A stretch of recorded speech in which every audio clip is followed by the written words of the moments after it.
is powerful. I know that hearing the story of how someone's life has been changed or how Jesus has encountered someone makes people hungry for God. It raises faith, the faith level of those listening, saying, if God did it for him, then maybe, just maybe, he would do that for me. After the past 7 weeks of talking about shame, we're going to throw you a curveball for the next 4 weeks and do 4 how-to messages. This morning, how to share a story where Jesus is the hero. And so this week, we're going to help you in a workshop setting. So welcome to the workshop, Neighborhood Church Workshop. You've made it. And the good news is that by the end of this time, by the time you walk out the door, you'll have a 2 to 3 minute testimony ready to be able to share with someone else. And now don't freak out. We're not going to make you come on the stage and talk to a bunch of people. However, this is one of the tools you absolutely need if you want to be a light in a dark world.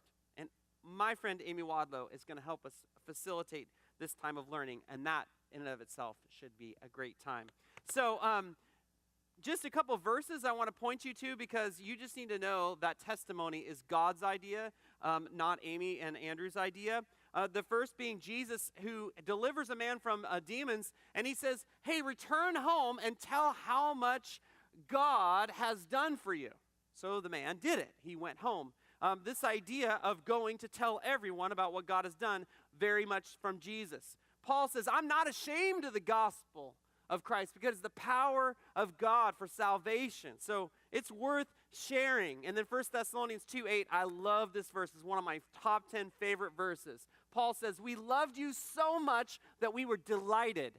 That's like not begrudgingly, like, oh, I guess we'll share do this. No, we were delighted to share with you not only the gospel of God, but our lives as well, because you had become so dear to us. So we're going to share our life, then we have to know how to share our story. Now, there are many stories that you might tell, but the idea of story and testimony is not a new one for Neighborhood Church. You see, this church was built on testimonies. Every Sunday night, part of what would happen was they would just parade person after person after person onto the stage to share what God had done. And I've heard the story after story of that, so it's a high value to our family. It's a high value to Jesus himself. So there's different types of testimonies. So this morning, we're going to be talking about 3 different types of testimonies. One of those is the testimony of conversion, of choosing to be all in with Jesus. And this is our friend, Ian Moore. Thank you. Starbucks delivers on stage. Love your husband. Yes. So the scene is just your basic coffee shop. And because you need to know that testimony is not just about standing on a stage, it's just in the midst of your life. You're sharing the stories of God's goodness. So Ian and I, we've known each other for a really long time. And let's just say I'm not a pastor, and maybe I'm not even a Christian. Doesn't really matter whether I am or not at this point for the sake of this conversation, because he's going to share a story regardless. Ian, I just cannot believe the amount of stuff that's been going on. Stuff's breaking at home. I mean, things are difficult at work. I mean, life has been hard. You know what I'm saying? Yeah, I know. I mean, Andrew, life is hard, isn't it? It's brutal. It's brutal. And, I think it's more brutal for a lot of people than they understand. Mm-hmm. And as I look out there, there's a lot of people that we're broken, man. I know there was a portion of my life where it just seemed like everything was going wrong. Every relationship was breaking, like just lonely, depressed, and can't seem to do anything right. You're like a ship on the ocean hitting rock after rock after rock. And, I think for me, I was looking for a rudder. I was looking for something in my life that would help me go. And I looked at all these different places where trying to figure out how to do relationships, and I tried something and it wouldn't work and it wouldn't work and it wouldn't work. And in my life, I finally came to Jesus. And, Jesus was something in my life that just totally changed me. Someone that he wasn't only just there to comfort me, but he was there to teach me how to do things I never understood how to walk out. And we live in a day and age where people will rant and rave and tell you all this different stuff, but where is their deep wisdom? And if there is someone who created all things, who is the most integral part of our life, that was something that I wanted to know. And so as I started to explore that, I found that It was Jesus that was so close to me and taught me how to walk through life. And slowly, and because life is unfortunately a process, I found that he really pulled me out of dark places, and he pulled me out of relationships that weren't good for me and started placing me in the right ones, and taught me how to walk a life that I never knew how to walk, and really became a father to me above all things. And so, are things great? No, but they're a heck of a lot better than they were. And he's always there for me in the darkest times. Awesome. Right on. Thanks, Ian. So that's a testimony of conversion, of Ian encountering the Lord and life looking different afterward. There's also stories of surrender, which is what I told you, a story of the Lord dealing with me on a lordship issue. There's also stories of specific healing or encounters with the Lord. And so one of those, do you want me to come join you? Yeah, bring your coffee with you. I can bring my coffee because there's a lot of milk in here. And it used to be that I couldn't do milk. Oh, really? I was, I could do milk, but afterward, not so great. Oh. Yeah, I was lactose intolerant for years. And somebody had prayed for me, and then nothing changed, and prayed for me, and nothing changed. And when finally one day, I had cream cheese on a bagel, and went, oh, I don't feel so bad. My stomach's not rumbling so much, and I'm not experiencing the same after effects. And the Lord met me, and the Lord healed me. And since then, I've got to pray for a number of other folks who've been healed from this issue. So, in parentheses, if you struggle with being lactose intolerant, I would love to pray for you. Find me afterward. So now I have the freedom to enjoy my grande chai with no water. It's all milk and tea. Wow. I know. Wow, true story. These are all true stories, by the way. That's awesome. All right, so this morning we are going to take you through a process, and you can do this. So hopefully you got a paper on the way in. If not, we have some up here up front, and we'd love to help you put together the basic parts of a 2 to 3 minute testimony that you could share with others. And we're going to use personal reflection time right there where you're sitting, and maybe even some sharing with the people next to you. So if you look at the person next to you and say, I don't know that I want to share with that person, move now. And ultimately, we're trusting the leading of the Holy Spirit to help you to get clear on what he wants you to share with others. And by the time we walk out of here, you're going to have a game plan and a structured story that you can share with others. And if you are in this process where you're just checking out with Jesus, and now you're sitting there going, oh my gosh, be at peace. We would love it if you would, as you turn to your neighbor, just say, hey, I'm still checking out Jesus, now ready to share. And church family, respect that, but then also share your story. And if you're checking out with Jesus, ask some questions. What did God do in your life? How did you see him show up? But if you're not all in with Jesus yet, we want this to be a comfortable place. So please, don't stress. All right, so here's what we're going to do. We are going to give you just 1 minute for you to think of what type of story do you want to work on this morning? What type of story do you want to share? One of conversion, one of surrender, or is there a specific experience where you saw God show up, whether it be healing or something else? So on your paper, just circle that little type of conversion or type of testimony that you want to share. We'll give you 1 minute to do that.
All right. Now, we invite you to turn to that neighbor. You're going to introduce yourself, and you're going to share with them what type of story you selected this morning to share. Okay? So you have just 1 minute for both of you to do that. So introduce yourself quickly. Share what type of story you're sharing. So if you're sitting by yourself and you need to move, this is a great time to move. If you're sitting by yourself because you're like, I can't do people this morning, that's okay. You can stay there. But I'm just saying, if you want to participate, we want you to participate. Go ahead and move. And if you didn't think we were serious about needing a paper, we are. And our friend Jesse's passing them out. Yeah, we're serious and stuff.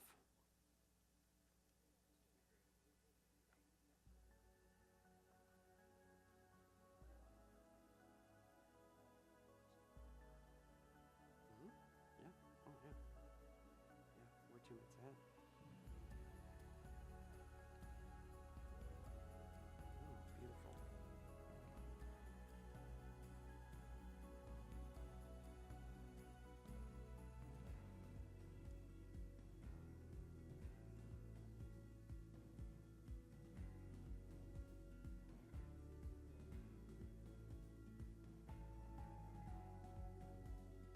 All right.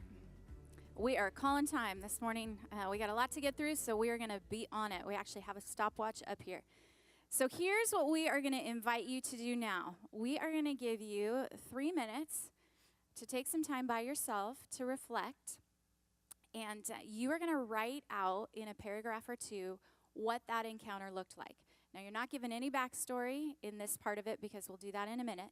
But you're just going to write, what is the story that you want to tell? And I want you to, you don't have to give a lot of detail. What you're going to do is envision you are in an elevator and you have until you get to your floor to tell the story with someone. Or you're standing in line at the bank and you have until the teller calls them forward to get through your whole story, okay? So take it 3 minutes and you're going to write down what is the story. No backstory, no what it looks like now, just what is the story. What did your encounter look like? What did the Lord do for you? Okay? Ready, go.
Okay, you just have 30 more seconds.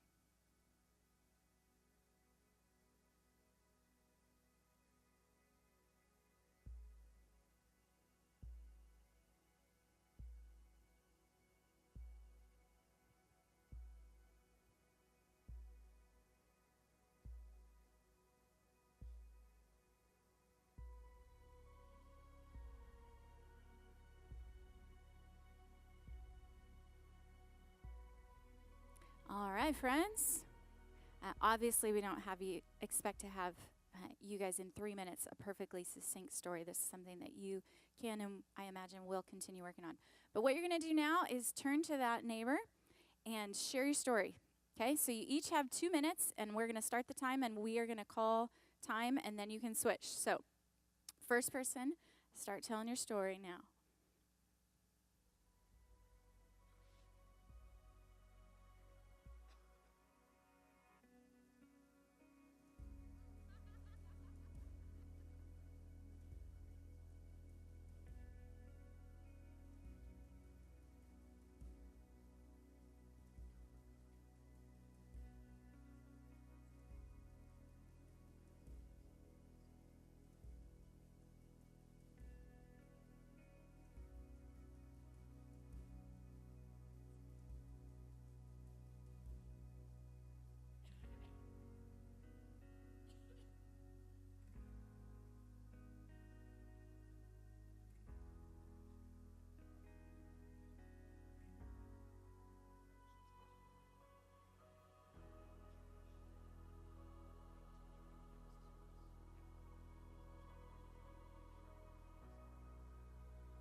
All right, friends, time to switch. So switch people. Sorry, you're probably mid-sentence. Finish that sentence and move to the next person.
Okay, time's up. So we are going to give you a few minutes now, and this is when you go back to the pre-story. So you're going to take, we're going to give you 3 minutes, and we're looking to see if you can synthesize what life was like before this encounter. It could be there was a time I couldn't walk, I wasn't able to eat ice cream or drink a chai with no foam and no water. Before I had Jesus in my life, here's what life looked like. So take 3 minutes by yourselves and just write a paragraph or two. Maybe it's just a couple sentences, but see if you can succinctly answer what was life like before this encounter.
You have 1 more minute to fine-tune that pre-Jesus encounter.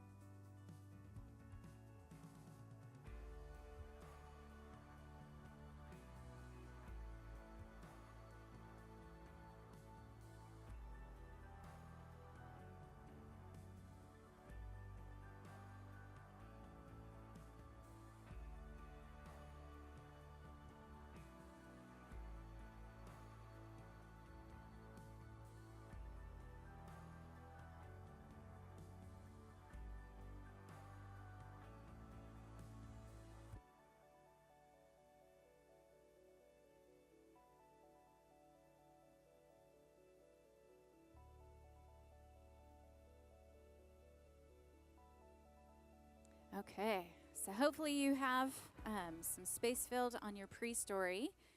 Without sharing that, because you're going to have a chance to do that later, we're going to have you move on to what was life like after this encounter. Again, we don't expect you to have this story perfectly written, but think about have you seen any specific changes after this encounter? Has anybody noticed and pointed out any specific changes? That might have been the case. For me, it's peace in situations that I have no control over. It's enjoying chai. What is it for you? How has life looked different after this encounter with Jesus? So we're going to give you 3 minutes again on this to jot down those notes. And so we're going to start the clock now.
So now you should have the pre-encounter, the story of your encounter, and the post-encounter, what life has looked like. So now we want you to go back to your neighbor, and you're just going to share through all of those, okay? And your job, neighbor, is to not interrupt. You can think of the questions that you really want to ask and save them to the end, but just listen, put a smile on your face, and let them practice sharing their testimony, okay? So we're going to give each of you guys 3 minutes to do that, and at 3 minutes, we'll call time and ask you to switch. So choose one of you to go first, and ready, go.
Okay.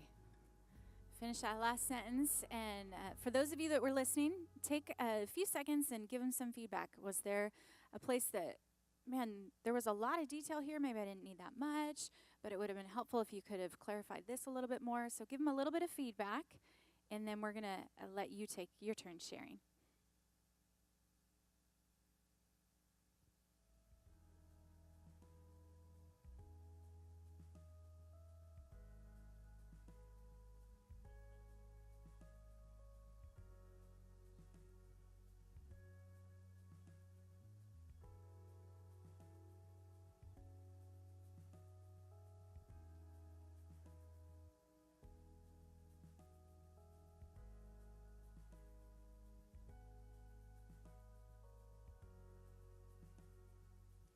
All right. So switch it up. And if you didn't get a chance to share your story yet, you are the one that's on. Remember, if you're listening, work really hard not to interrupt them. And if you're in groups of more than two, well, then we just suggest maybe you go to lunch together, and the rest of you guys can continue sharing. So just share this one other person. Ready, go.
All right. So give some feedback to the person that you were listening to. Was there a part that maybe they could help clarify?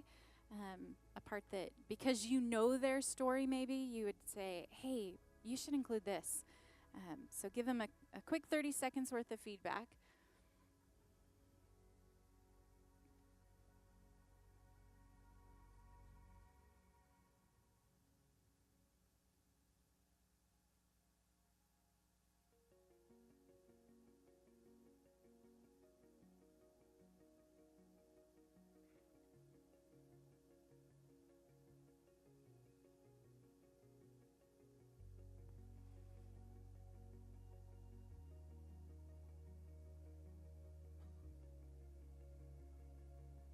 All right.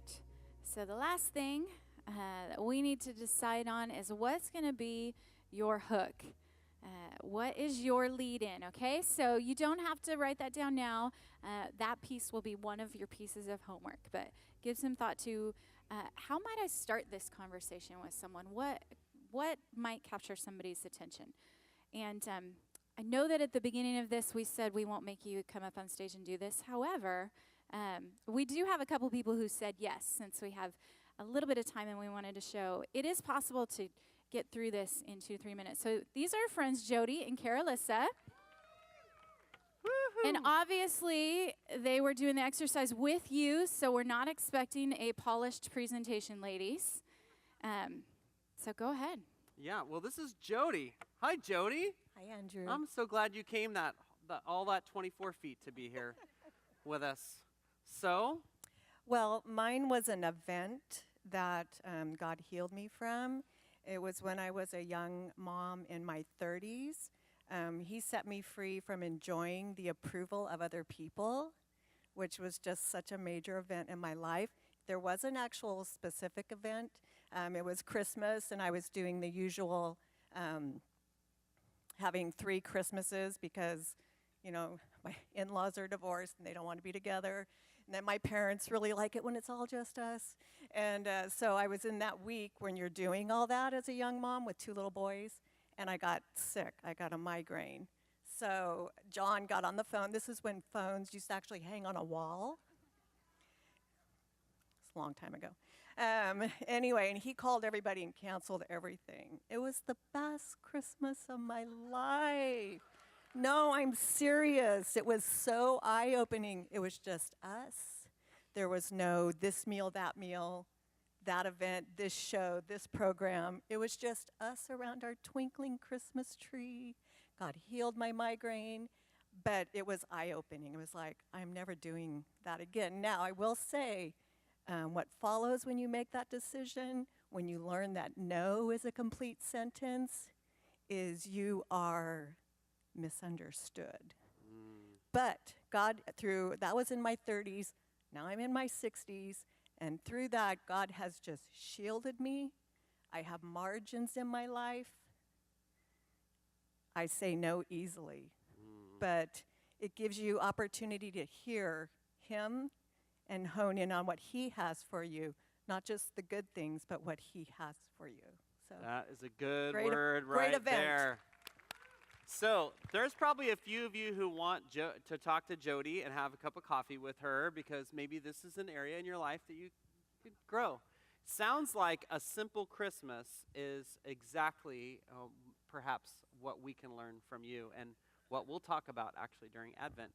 This is Carolissa, and Carolissa's been on quite a journey. Give us a little tiny testimony. You can give us a longer one later, I promise.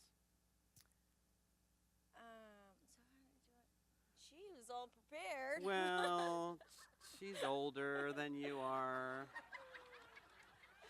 She's not She old. had 30 she's years older. of practicing that We've story. been doing a lot of life together, you know. So tell us what life was like before you encountered. Okay, so before 7 months ago, exactly, Exactly today. Exactly today. Yep. My life was chaos. My bad. Chaos. I was addicted to heroin and meth. I was selling heroin and meth and guns. I was a thief, a liar, a robber. I betrayed my family. I abandoned my son. And 7 months ago on this day, so March 28th, in the chaos, one morning, my boyfriend and I at the time, we started fighting again, and normally I would partake in the verbal and physical abuse we put each other through, and God moved through me because I was able to do something I normally didn't, and I told him, like, we don't have to live like this anymore. And I just started praying and, like, thanking God and praising God for who he is and his faithfulness. And my boyfriend just, like, sat down on the bed and started crying.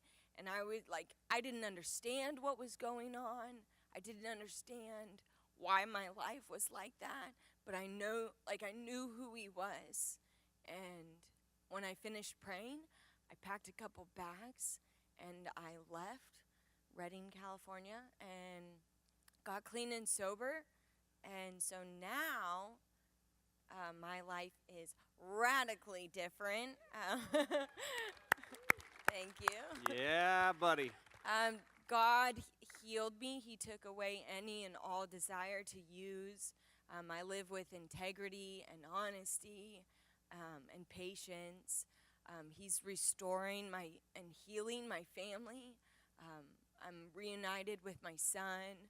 My parents and my siblings and I are all on this journey together. And he's really been preparing me to uphold my responsibility to help people that have struggled the way I've struggled.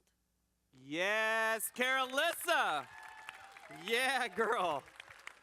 That's right there what a trophy of grace looks like. Awesome. Thanks, you two. So you'll get to hear more of Carolissa's story later. It's kind of a little teaser. She didn't know she was sharing this morning. We didn't even know she was going to share this morning. Don't tell the people on their way in that they might be sharing. You never know. But these people said yes. They had an opportunity to say no. So I want to challenge you as we wrap up. We are right on time. That is a miracle in of itself. Stand up, please. I want to challenge you to share your story, whether it's a story of healing, whether it's a story of the fact that you gave your life to Jesus and what life looked like before and what that looked like to give your life to Jesus and after, or even a story of surrender. And I believe sometimes those stories of surrender are actually the most powerful because it's really about our will that's wrestling with the Lord and finally saying, okay, I give up. So surrender is really something that we need to choose into. It's not something that kind of happens to you. But I want to challenge you. Would you find one or two people to share your story with this week? We're not asking you to say then, we're going to now take an offering and pray and have you walk the aisle afterwards. It might be in the store. It could be, just when the Lord opens a door, would you be willing to say yes this week? I think you have to decide now before you walk out that door whether you're going to say yes or not when the opportunity comes. Because if you ask the Lord to give you an opportunity, He will give you such an obvious opportunity. You'll be going, oh no, this is what the pastor was talking about on Sunday. Yes, that's going to happen. And we're going to have maybe 1,000 people or 3 on our campus like we did last year. And if you're at Trunk or Treat seeing Moses, maybe this is a time when it might come up to share your testimony there. Who knows? So, Lord, I pray that you would challenge us to be people who would tell your story where you're the hero, Jesus. And thank you for the activation that's happening in our church, the fact that we're going to be a storytelling church. So I pray that this would be more and more and more a fabric of how we're living right now. In Jesus' name, amen. Okay, as we transition, a couple things really quick before you move. Prayer, folks, if you'd come down forward. We'd love to pray for you if you have a prayer need. Secondly, there are tamales, I understand. And tacos. And tacos. Tamales and tacos. Tamales and tacos. Oh, my. Outside those doors. And so you can take a look at that and check out and purchase and support the missions effort. God bless you today. We'll see you at Trunk or Treat.